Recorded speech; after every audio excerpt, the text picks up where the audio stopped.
नमस्कार दर्शकों, मैं हूं आपके साथ अमन प्रसाद। हमारी खास पेशकश वास्तु मंत्र में आप सभी का स्वागत है। बेडरूम हमारे घर का सबसे अहम हिस्सा होता है, क्योंकि यही वह जगह है जहां हम आराम करते हैं और अपने जीवन से जुड़े निजी अनुभव शेयर करते हैं। हमारे जीवन का एक बहुत बड़ा समय बेडरूम में ही सोते हुए गुजरता है। कई बार बेडरूम या पलंग के वास्तु विपरीत होने के कारण इसका असर हमारी कार्य क्षमता और लव लाइफ पर भी पड़ सकता है। यदि वास्तु के अनुसार बेडरूम में कुछ खास चीजें रखी जाए या कुछ खास बातें अपनाई जाए तो पति पत्नी के बीच विवाद होने की संभावना बहुत कम हो जाती है। तो दर्शकों, आज इसी विषय पर चर्चा करने के लिए हमारे साथ स्टूडियो में हैं वास्तु एक्सपर्ट आशीष गुप्ता जी। आशीष जी, वास्तु मंत्र कार्यक्रम में आपका स्वागत है।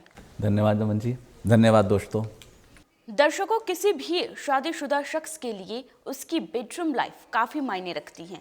यदि कोई इंसान अपने बेडरूम में खुश नहीं है तो असल जिंदगी में भी उसकी लाइफ परेशानी से भरी रहती है। इसलिए आज आशीष जी से आपको कुछ ऐसे वास्तु टिप्स देंगे जिससे आपकी वैवाहिक जिंदगी खुशहाल रहेगी। तो चलिए शुरू करते हैं वास्तु पर हमारी खास पेशकश वास्तु मंत्र से। आशीष जी, शादीशुदा जिंदगी को खुशहाल बनाने में वास्तु का कितना योगदान है? कृपया हमारे दर्शकों को इसके बारे में बताइए।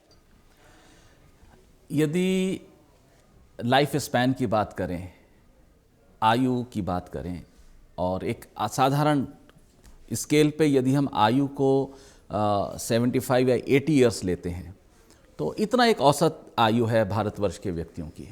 विश्व की कुछ अलग हो सकती है।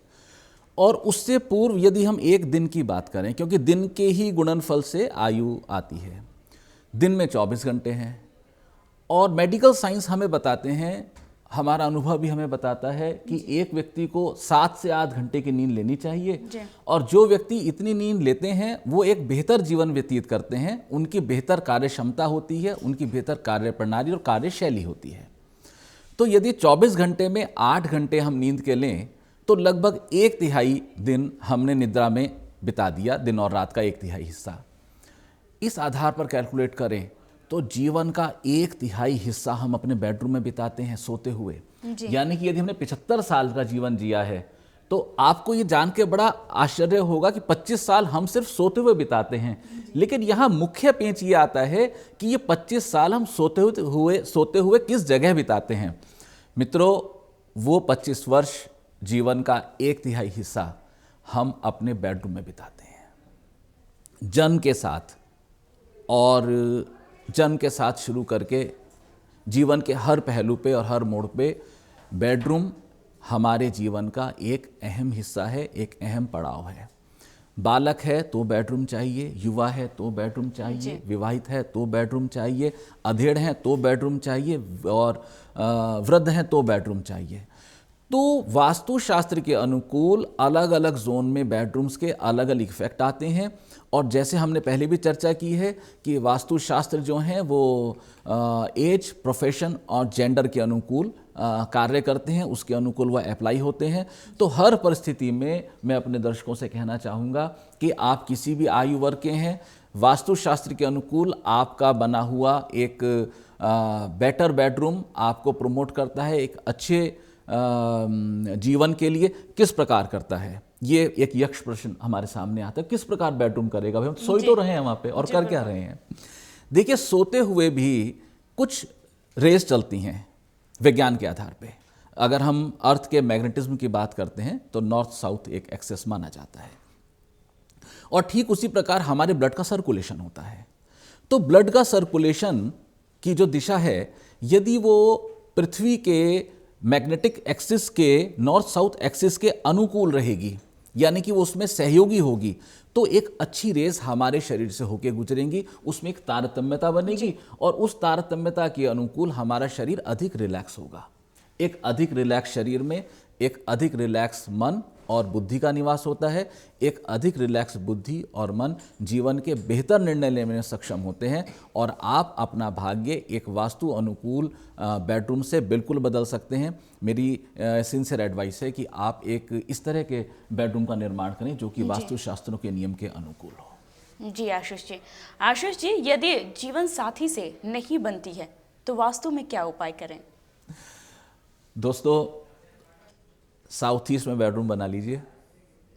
हमने पहले भी चर्चा की है कि सूर्योदय हुआ है पूर्व में, ईस्ट में, और जिस समय जैसे करीब 9:30-10 के लगभग के टाइम में सूर्यदेव अब तपना प्रारंभ कर देते हैं और बेहतर अग्नि से ऊर्जित किरणें इस समय भवन पे आ रही हैं और वो तब आ रही हैं जब आपका भवन एक लो टेम्परेचर जोन में था। टेम्परेचर जोन को अगर हम लेके चलेंगे वास्तुशास्त्र में तो यहाँ पर अग्नि है, यहाँ पर ऊर्जा है। और यदि ऐसा लगता है हमारे दर्शकों को कि पति पत्नी के बीच अनबन है या मतभेद है क्योंकि वो एनर्जी हैंडल नहीं हो पा रही है, तो वो साउथ ईस्ट का रूम उनका होगा। साउथ ईस्ट के रूम में बेडरूम दर्शकों आप नहीं बनाए बिल्कुल भी, लेकिन फिर भी यदि साउथ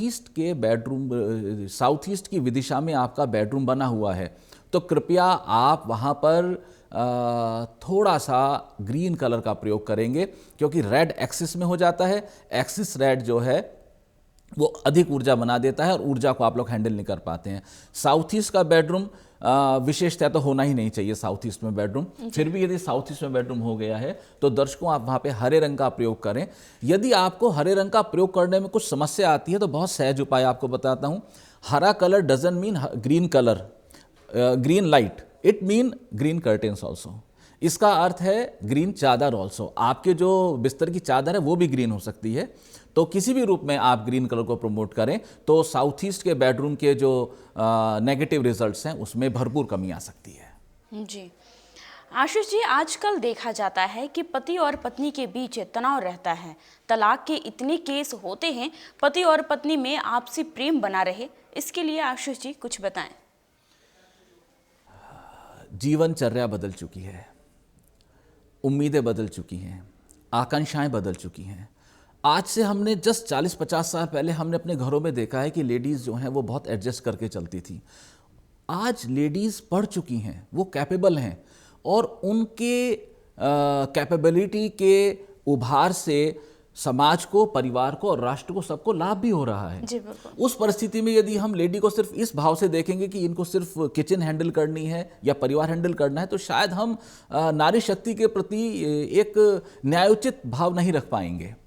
इस अवस्था में मेरा कहना है कि जो कपल हैं, जो स्त्री और पुरुष हैं, वो दोनों एक दूसरे की आकांक्षाओं को समझें और इसके साथ साथ वास्तुशास्त्र अनुकूल भवन के साउथ वेस्ट हिस्से में निवास करें। यहाँ पर कुछ लोगों को भ्रांति है, साउथ वेस्ट हिस्से में लोग कहते हैं जी वहाँ राक्षस का निवास है, वहाँ राक्षसी रहती हैं, वो नैरती देवी हैं, वहाँ राक्षस है, उसको ऐसा कुछ नहीं है। हम इसको ऐसे समझेंगे कि वहाँ पर एक वो शक्ति है जो कि अधिक उग्र है। वैसे नैरती राक्षसी हैं, डेफिनेटली है नैरती राक्षसी, और नैरती राक्षसी जो हैं वो राक्षसों की धन की देवी मानी गई हैं। तो नैरती राक्षसी हैं, वहाँ पर एनर्जी है। यदि साउथ वेस्ट में कपल रहेगा, वास्तु के अनुसार प्रमोट करेगा तो वो बेहतर तारतम्यता का जीवन वो लोग व्यतीत कर सकते हैं। दर्शकों, हम बात कर रहे थे बेडरूम के। आशीष जी, वास्तु शास्त्र के मुताबिक बेडरूम कैसा होना चाहिए और किस दिशा में होना चाहिए? 4 मुख्य दिशाएं और 4 विदिशाएं हमने पहले भी चर्चा की है। अलग अलग दिशा के बेडरूम के अलग अलग प्रभाव आते हैं। उदाहरण के लिए नॉर्थ ईस्ट में कई बार लोग अपना बेडरूम बना लेते हैं। साउथ ईस्ट की हमने भी चर्चा की है। नॉर्थ ईस्ट में कई बार बेडरूम बना लेते हैं। नॉर्थ ईस्ट का बेडरूम एक अच्छा बेडरूम नहीं माना जाता। या तो नॉर्थ ईस्ट में उस कपल का बेडरूम हो जो कि अपनी एक्टिव लाइफ से आगे अब प्रभु सुमिरन में है, यानी कि जो वृद्ध हमारे घर के माता पिता हैं उनका बेडरूम अगर नॉर्थ ईस्ट में है तो ठीक है। यदि नॉर्थ ईस्ट की दिशा में किसी कपल का बेडरूम बनाते हैं या न्यूली वेड कपल का बेडरूम बनाते हैं तो उनको कंसीव करने में बहुत प्रॉब्लम आती है। और नॉर्थ ईस्ट का बेडरूम किसी भी अवस्था में न्यूली वेड कपल को नहीं देना चाहिए। एक और विदिशा है नॉर्थ वेस्ट। नॉर्थ वेस्ट यानी कि वायव्य कोण, जैसे कि नाम से ही विदित है कि यहाँ पर हवा का आना जाना है या अनस्टेबिलिटी सेक्शन है। कभी भी गृह स्वामी को या न्यूली वेड कपल को वायव्य कोण में बेडरूम नहीं बनाना चाहिए। मैं हमेशा कहता हूं कि जो भी कोई कपल है, किसी भी एज के कपल हैं, उनको वायव्य कोण में बैठ के एक सुबह की मॉर्निंग टी अवश्य पीनी चाहिए। उसका कारण ये है कि वायव्य कोण जो है वो ग्रह के अनुकूल, वहाँ पे चंद्रमा का निवास है। और मित्रों, जो हमारा वैवाहिक जीवन है ये पूर्ण रूपेण मन पे आधारित है, ये मन से चलता है। विवाह जो है, देखिए कुछ रिश्ते ऊपर से बन के आए जिनसे हम अलग नहीं हो सकते, लेकिन विवाह ही एक ऐसी युति है जिसको हमने यहाँ बनाया है और इसमें अलग होने का भी स्कोप है। दो ब्रदर्स हैं, उनमें कितनी लड़ाई हो जाए वो कभी भी भाई का रिश्ता नहीं छोड़ सकते। माता पिता हैं या किसी से भी आपका संबंध है, आप उस संबंध से अलग नहीं हो सकते, लेकिन पति पत्नी के संबंध में अलग होने की गुंजाइश बनी रहती है। वहाँ पर स्कोप है, वो संबंध पूरी तरह से मन का है। तो मन यानी कि चंद्रमा, चंद्रमा यानी कि वायव्य कोण, that is the north west angle. तो आप कृपया वायव्य कोण में बेडरूम ना बनाएं। मेरे अक्सर अनुभव में आया है कि वायव्य कोण में बना बेडरूम कई बार मैंने देखा है कि ये डिस्टेंसेस, डिफरेंस ऑफ ओपिनियन या ये सेपरेशन को लीड कर जाते हैं। लेकिन वायव्य कोण में बैठकर चाय पीने से, क्योंकि मन प्रसन्न रहता है, तो ये जो है वायव्य कोण इस आधार पर वैवाहिक जीवन में और थोड़ी सी मिठास घोल देता है। वायव्य कोण से जब हम आते हैं साउथ वेस्ट में, साउथ वेस्ट में हम कहते हैं कि साउथ वेस्ट में जो ओनर्स बेडरूम है वो होना चाहिए। जो भवन के या परिवार के जो मुखिया हैं उनका रूम, उनका बेडरूम साउथ वेस्ट में होना चाहिए। और कई बार लोग कहते हैं साहब हमारी जॉइंट फैमिली है और जो हेड हैं, पिताजी हैं, उनका रूम तो साउथ वेस्ट में हो गया, तो लड़कों के कमरे कहाँ हों? उस अवस्था में कहता हूँ कि लड़कों के जो कमरे हैं वो एडजेसेंट टू साउथ वेस्ट यानी कि साउथ में या वेस्ट में बनाए जा सकते हैं। एग्जैक्ट साउथ वेस्ट आप हेड ऑफ द फैमिली को दे दीजिए। जो हेड ऑफ द फैमिली का रूम है वो और जो एडजेसेंट रूम्स हैं उनसे थोड़ा बड़ा हो तो बेहतर है।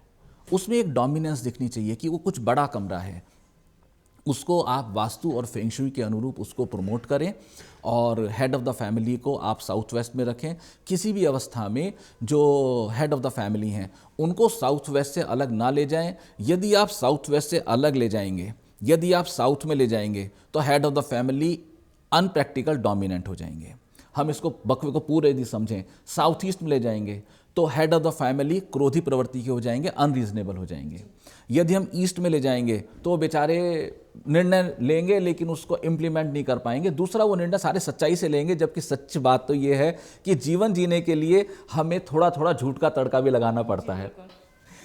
अगर हम नॉर्थ ईस्ट में ले जाएंगे तो वहाँ पर वो निर्णय नहीं ले पाएंगे। यदि हम उनको नॉर्थ में ले जाएंगे तो वहाँ पर उनकी थॉट परिवार को चलाना ना होके, समाज को देखना ना होके, सिर्फ और सिर्फ धन केंद्रित हो जाएगी। यदि हम उनको नॉर्थ वेस्ट में ले जाएंगे तो वहाँ पर वो फिर पारिवारिक चिड़चिड़ापन या अड़चन या संबंधों में कमी की समस्या आ जाएगी। यदि हम उनको वेस्ट में ले जाएंगे तो वेस्ट में जाकर भी संबंधों में ठंडापन आता है। इसलिए जो परिवार के मुखिया हैं उनका जो मुख्य शयन कक्ष है उसको साउथ वेस्ट में ही रखना चाहिए। जी आशीष जी, बेडरूम का दरवाजा किस दिशा की तरफ होना चाहिए? बेडरूम के दरवाजे में दो मुख्य वास्तु नियम हैं, उसका हमारे दर्शक अगर ध्यान रखेंगे तो बहुत अच्छा रहेगा। बेडरूम साउथ वेस्ट का है। साउथ वेस्ट में आपका जो रूम है उसकी एंट्री ईस्ट या नॉर्थ ईस्ट से रखिए, क्योंकि साउथ वेस्ट के बेडरूम में मैं एक चीज़ अपने दर्शकों को हमेशा कहता हूं और आज भी कहूँगा कि कृपया साउथ वेस्ट के बेडरूम की दक्षिण, दक्षिण पश्चिम और पश्चिम, that is south, south west और वेस्टर्न, इन तीन दीवारों पर, इन तीन दिशाओं पर एक सुई के बराबर भी छेद नहीं होना चाहिए जी। क्योंकि यहाँ से आई हुई ऊर्जा, यहाँ से अगर कोई ऊर्जा आती है, कोई छेद है, तो यहाँ से आई हुई ऊर्जा जो है वो हैंडल नहीं होती है और वो ऋणात्मक ऊर्जा होती है। इसका उल्टा भी सत्य है। इसका उल्टा कैसे सत्य है कि जैसे हम भवन की बात करते हैं मित्रों, तो भवन का एक एक्सिस बना हुआ है। इस एक्सिस को हम बोलते हैं north east south west axis. North east south west axis एक किसी भी भवन का एक मुख्य धुरी होती है।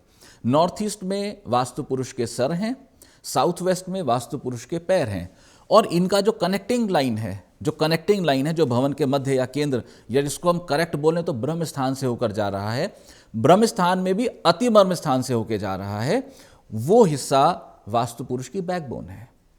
और सारा का सारा जो शरीर है। यहाँ पर हमारे दर्शकों को एक बात के मैं और एक्सप्लेन करना चाहूँगा कि वास्तु की बात करते हुए वो दिमाग से भवन को हटा दें। वो ऐसे सोचें कि हम किसी व्यक्ति के, जैसे मेरा शरीर है, जैसे हम सबके शरीर हैं, हम शरीरों की बात कर रहे हैं।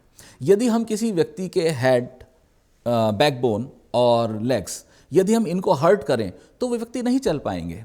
और बैकबोन तो इतनी इंपॉर्टेंट होती है कि वहाँ तो पूरा का पूरा बॉडी उस पर आश्रित होता है, पूरा बॉडी डिपेंडेंट है, एक्सिस है वो। तो ये एक्सिस बनती है हमारी। तो इस एक्सिस में आपको किसी भी जो एनर्जी आएगी इस एक्सिस की, वो आएगी हेड से। और एनर्जी स्टोरेज सेक्शन हुआ हमारा साउथ वेस्ट में। तो साउथ वेस्ट में यदि छेद है तो क्या होगा कि जो ऊर्जा नॉर्थ ईस्ट से आई है वो सारी की सारी वहाँ से एग्जॉस्ट हो जाएगी और परिणाम स्वरूप आप जीवन में उन्नति को प्राप्त नहीं कर पाएंगे। तो साउथ वेस्ट में बेडरूम रखते हुए आप कृपया जो भी आपके दरवाजे खिड़कियां हैं वो ईस्ट नॉर्थ ईस्ट में रखें। अब ईस्ट नॉर्थ ईस्ट की तरफ आप अपने पैर करके ना सोएं, अर्थात आपका जो बेड है वो इस तरह से होना चाहिए कि आपके पांव ईस्ट और नॉर्थ ईस्ट की तरफ ना आए। जी, अब हम जानेंगे आशीष जी से बेडरूम में वास्तुशास्त्र के नियमों के बारे में। आशीष जी, बेडरूम में वास्तुशास्त्र की दृष्टि से क्या क्या नहीं होना चाहिए? कई बार मैंने देखा है कि लोग बेडरूम में वाटर प्रेजेंस दे देते हैं। पानी किसी भी कीमत पर बेडरूम में प्रेजेंट नहीं देना है। दोस्तों, हम सब लोग समुद्र के किनारे बीच पे जाते हैं और यदि हम समुद्र की लहर के किनारे पानी से थोड़ा दूर खड़े हो जाएं तो हम सब ने अनुभव किया है कि पानी की लहर आती है, हमारे पैरों को छूती है और चली जाती है।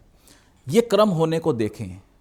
इस क्रम होने को, लहर आई, पैरों को छुआ और चली गई, लेकिन इस क्रम को यदि हम 15-20 मिनट तक अनुभव में लें, इसका अनुभव देखें, तो हम ये पाते हैं कि हमारे पैर या पंजे 2 इंच 4 इंच मिट्टी में छुप गए हैं, गड़ गए हैं। तो जल में इतनी ताकत है कि ये आपकी स्टेबिलिटी को डेफिनेटली हैम्पर कर सकती है। साउथ वेस्ट आपका स्टेबिलिटी जोन है। साउथ वेस्ट वास्तु पुरुष के चरण हैं और वहाँ पर जल की प्रेजेंस होना ये बहुत ज़्यादा एक वास्तु का अनियमितता है और वास्तु के इसके भयानक दोष उत्पन्न होते हैं और वो बहुत दिशाओं से परिलक्षित होते हैं। तो मित्रों, किसी भी स्थिति में आप अपने बेडरूम में एक्वेरियम या वाटरफॉल ना रखें। कई बार मैंने देखा है लोग कहते हैं कि साहब साउथ वेस्ट में हैवी पत्थर लगाना अच्छा होता है। उस केस में मैंने देखा है कि लोग पहाड़ों के झरने का सीन लगा लेते हैं, कहते हैं साहब इसमें तो ऊंचाई भी है, पत्थर भी है, हमने साउथ वेस्ट हैवी कर दिया। आपने ऊंचाई और पत्थर से साउथ वेस्ट को हैवी किया, लेकिन साहब उसका कटर भी साथ है। हमने पहले भी चर्चा की है जी। पत्थर को, चट्टान को सिर्फ एक ही चीज़ काट सकती है, वो है पानी। तो आपकी स्टेबिलिटी हैम्पर हो रही है। तो किसी भी परिस्थिति में आप अपने बेडरूम में aquarium, water body, water represent करते हुए पोस्टर्स, इस तरह की तस्वीर बिल्कुल ना लगाएं। और दूसरा, मैंने देखा आजकल की जो लाइफ है उसमें गैजेट्स का प्रयोग काफ़ी हो गया है। गैजेट्स में टिपिकली तो हम लोग शुरू से एक टेलीविज़न तो यूज़ करते हैं या आज हम एलईडी यूज़ करते हैं। टेलीफोन्स बढ़ गए हैं, इसके साथ हमारे जो पीसी हैं वो भी बढ़ गए हैं। मैंने इस समाज में एक नया ट्रेंड उभरते हुए देखा है, वो ये है कि जो हमारा युवा वर्ग है, कपल दोनों ही, स्त्री भी और पुरुष भी, वो वर्किंग हैं, वो दोनों प्रोफेशनल लाइफ में हैं और उनको प्रोफेशनल लाइफ के अपने अपने उनके ऊपर टारगेट्स या प्रेशर्स हैं जो उनको मीट आउट करने हैं और वो लोग कर भी रहे हैं। लेकिन वो किस कॉस्ट पे मीट आउट करते हैं कि वो जब बेडरूम में एंटर करते हैं तो उनके पीसी ऑन हो जाते हैं और पीसी ऑन करने के बाद वो दोनों पीसी में लगे हुए हैं और वो आपस में एक दूसरे के साथ जो भावनाएं हैं, जो प्रेम है, जो दर्द है, जो सुख है, वो साझा नहीं कर पाते हैं। और इस वजह से एप्लायंसेस का अधिक प्रयोग बेडरूम में बहुत ज़बरदस्त वास्तु दोष को उत्पन्न करता है। इसका ज्योतिषीय कारण भी हमारे पास है। देखिए, हमने चर्चा की थी कुछ देर पहले कि नॉर्थ वेस्ट में बैठ के हमारे जो कपल हैं किसी भी एज ग्रुप के, उनको चाय पीनी चाहिए, क्योंकि वो चंद्रमा है, मन का जोन है, पति पत्नी का कारक चंद्रमा है, शुक्र संबंधों का कारक है, जुड़ाव का कारक चंद्रमा है। और जितने अप्लायंसेज हैं ये राहु हैं और राहु को, जो पौराणिक मिथ है उसके अनुकूल राहु को शक्ति दी गई थी कि वो चंद्रमा का ग्रसन कर सकें। एस्ट्रोलॉजी के अनुकूल पत्नी को चंद्रमा भी माना गया है। तो पति पत्नी के स्थान पर यदि चंद्रमा के स्थान पर राहु आएगा तो डेफिनेटली चंद्रमा डैमेज होगा, मन डैमेज होगा, संबंध डैमेज होंगे। तो आप लोग दर्शकों अपने बेडरूम में कृपया अप्लायंसेस कम से कम रखें और मेरे ख्याल से पीसी को यूज़ ना करें। अगर आपने एलईडी रखना है तो उसको रात को कवर कर दें। जी आशीष जी, अक्सर देखने में आता है कि लोग अपने बेडरूम में बाथरूम बनवाते हैं और आजकल बेडरूम में अटैच लैट बाथ बनवाना लोगों की पहली प्राथमिकता होती है। तो आशीष जी, बेडरूम में लैट बाथ बनवाना सही है या गलत? जितना आपने मुझसे कहा है ये समस्या उससे कहीं ज़्यादा है आज, क्योंकि जो वॉशरूम्स हैं अटैच, जो वॉशरूम्स हैं रूम बेडरूम्स के साथ, वो एक साउथ वेस्ट के बेडरूम में नहीं, वो हर बेडरूम में है जी। और ये हर बेडरूम में कष्ट क्रिएट करता है। साउथ वेस्ट में स्पेसिफिकली इसलिए करता है कि वहाँ पर हमने अभी जल की चर्चा करी कि जल नहीं होना चाहिए और वहाँ पर जल है। वॉशरूम में मैक्सिमम ना सिर्फ जल लग रहा है बल्कि जो पॉट हैं उसका जो फ्लश सिस्टम है वो एग्जॉस्ट भी करता है, पानी को खींचता भी है। तो ये एक काफ़ी नेगेटिव साइन है, ये बिल्कुल नहीं होना चाहिए। किंतु आज के समय के अनुरूप जो समय चल रहा है उसको हम अवॉइड नहीं कर सकते।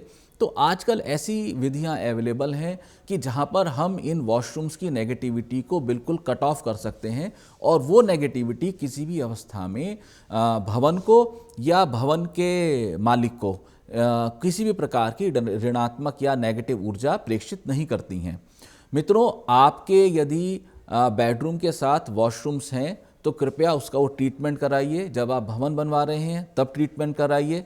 यदि भवन बन चुका है तो बिना भवन में तोड़फोड़ की ट्रीटमेंट अवेलेबल है, उसका ट्रीटमेंट कराना, उसकी थेरेपी लगानी बहुत आवश्यक है। उस नेगेटिविटी को आप कृपया कंट्रोल कीजिए और आपको तभी उस नेगेटिविटी से मुक्ति मिलेगी। जब तक आप वो नेगेटिविटी कंट्रोल नहीं कर पाते हैं, हमने पहले भी चर्चा की है कि आप वॉशरूम में क्रिस्टल बाउल में सेंधा नमक रखिए और उसको फ्लश आउट कीजिए।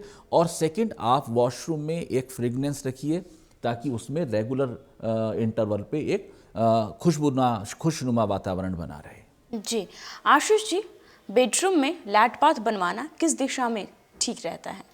दोस्तों, आप अपने बेडरूम के नॉर्थ वेस्ट सेक्टर की तरफ जो वॉशरूम है ले जाइए।